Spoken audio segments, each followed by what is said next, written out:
Dapat kumakas ka na lang. Para nagkarason ako para patayin ka. Alam mo, naniniwala na talaga ako mabuti kang tao. Kasi kung masama ka, matagal mo na akong pinatay.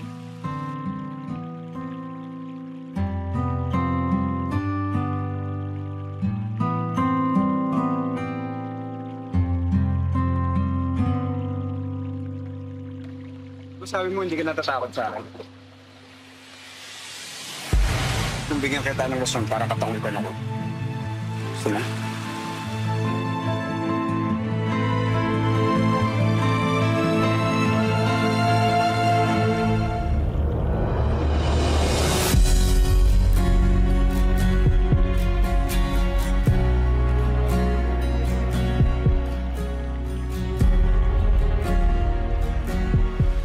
Salamat ka tinuruan ako ng mami ko galing ng mga babae.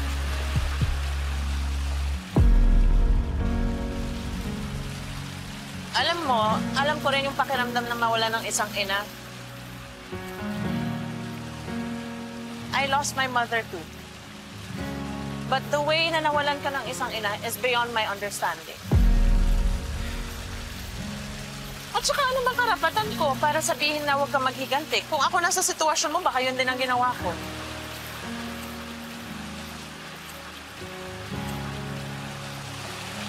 Hindi ko alam na ampon ng lolo at lola ko yung nanay mo. At kung totoo nga ang pinapatay ng tatay ko ang nanay mo. Yes, pakiramdam ko may mga tinatago siya sa akin. Pero hindi ko alam kung kaya niyang pumatay.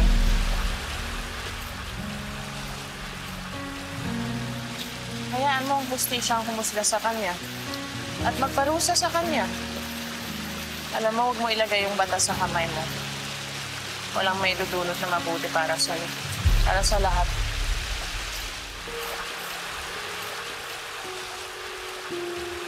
Sa tingin mo ba kung papatayin mo ako, may babalik mo pa yung buhay ng nanay mo?